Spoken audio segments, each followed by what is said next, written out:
oleh masyarakat, khususnya yang tidak begitu terbiasa menggunakan aplikasi fintech, kepada badan-badan consumer watch seperti LKI maupun BPKN. Sebetulnya kalau menurut pengalaman Bapak Niki dan pengamatan dari teman-teman di Aftek,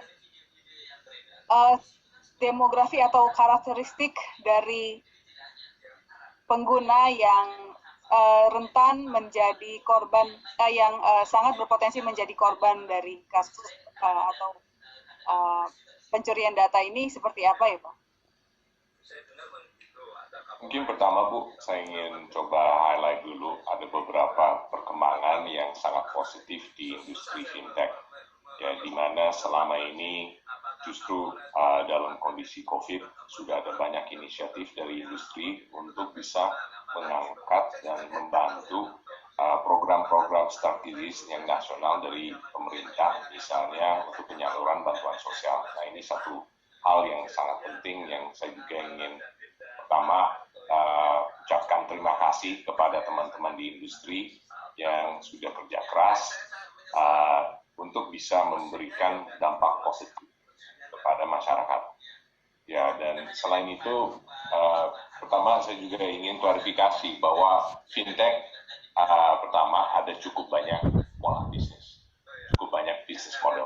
Nah, salah satunya mungkin selama ini yang jadi hot topic peer-to-peer lending. Tapi selain itu saya juga ingin coba jelaskan beberapa hal-hal yang mungkin bisa juga memberikan satu balanced view tentang industri fintech di Indonesia.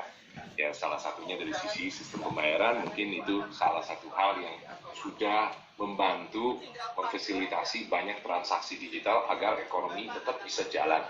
Dan walaupun ada masalah-masalah dengan PSBB, itu industri-industri dari sisi e-commerce dan banyak pedagang-pedagang UMKM masih terbantu dengan banyak solusi cashless. Saat ini Indonesia sudah punya lebih dari 350 juta e-money subscriber. Itu salah satu angka yang luar biasa. Itu angka yang saat ini sudah ada lebih banyak rekening e-money di Indonesia dibanding mobile phone subscriber. Itu salah satu angka yang dari dulu 5 tahun yang lalu atau 6 tahun yang lalu ini angkanya di 5 juta. Ini bisa meningkat dari 5 juta ke 350 juta dalam jangka waktu yang cukup pendek. Dan ini sesuatu yang adalah fakta-fakta bahwa ya banyak penggunaan fintech sudah masuk kepada our daily use case untuk pembelanjaan makanan, untuk belian barang secara harian. Nah ini adalah dampak-dampak yang real yang terjadi juga. Mayoritas pemain-pemain di fintech juga gerak di beberapa hal yang lain. Salah satu bisnis model yang lain itu equity crowdfunding. Jadi saat ini sudah ada di Asosiasi Fintech Indonesia sudah ada lebih dari 275 startup di Indonesia dan sudah ada lebih dari 23 bisnis model yang beda-beda. Ya, jadinya mudah-mudahan pertama kita juga bisa mengklarifikasi fintech apa dulu sebelum masuk ke beberapa topik yang mungkin lebih kontroversial. Ya, yang kedua tentang peer-to-peer lending. Ya memang peer-to-peer lending saat ini masih menghadapi cukup banyak tantangan-tantangan dari pemain-pemain yang ilegal. Nah saat ini sudah ada proses perizinan, proses pendaftaran yang cukup jelas dan juga ada beberapa satgas-satgas dari para otoritas, misalnya dari Otoritas Jasa Keuangan, dari Bank Indonesia, dari Kominfo, yang cukup proaktif untuk bisa koordinasi fintech-fintech yang tidak sah. Ya, fintech contohnya yang beroperasi tanpa ada izin, tanpa ada proses pendaftaran dan pengawasan dari para otoritas. Nah, pertama kita coba bisa mengedukasi kepada masyarakat, ya tolong waspada, ya karena ada banyak penipuan-penipuan, bukan hanya penipuan finansial, ya tapi saat ini salah satu tantangan-tantangan ada banyak ancaman-ancaman keamanan siber dan lain-lain yang terjadi karena mungkin ada banyak hoax yang keluar. Ya, ada banyak scheme dari sisi phishing attack, dari sisi social engineering untuk bisa mengakses data-data yang seharusnya tidak boleh diakses. Ya, jadinya itu salah satu hal pertama harus kita kerjasama antara industri, antara para otoritas, antara pemerintah, antara rekan-rekan di media untuk bisa membantu mengedukasi ke masyarakat apa yang sah dan apa yang tidak.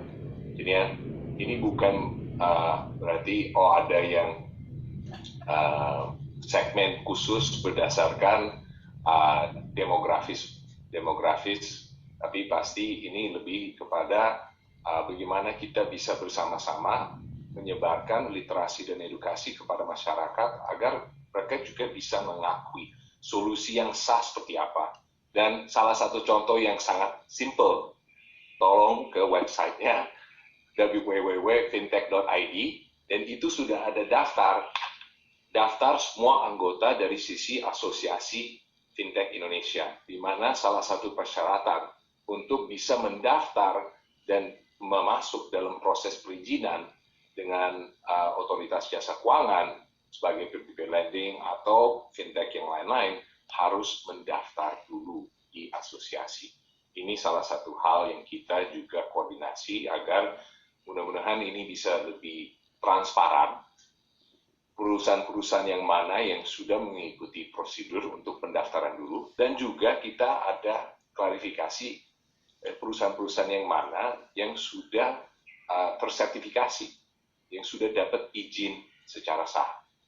Nah, ini yang kita juga masih mengakui masih ada banyak masalah-masalah, dan kita harus lebih proaktif lagi untuk bisa meningkatkan aktivitas dari sisi industri untuk membangun literasi dan edukasi dan bikin proses untuk masyarakat dan konsumen lebih gampang untuk bisa mengidentifikasi yang mana yang sah, yang mana yang tidak. Ya, salah satu hal yang dari sisi Asosiasi Fintech Indonesia lagi kerjakan adalah proses akreditasi, ya, proses audit dan akreditasi. Jadinya ini tidak dipaksa, ini sesuatu yang sebenarnya banyak pemain-pemain di industri justru punya kepentingan yang sama. Kita juga tidak bisa menghilangkan kepercayaan dari masyarakat kepada fintech. Itu sesuatu yang sangat penting. Dan perusahaan-perusahaan yang sah sudah berinvestasi puluhan bahkan ratusan miliar rupiah untuk membangun bisnis ini. Ini jangan sampai ada yang perusahaan-perusahaan yang agak cowboy dari luar yang tidak mengikuti persyaratan kebijakan di Indonesia dan akhirnya merusak ya image industri.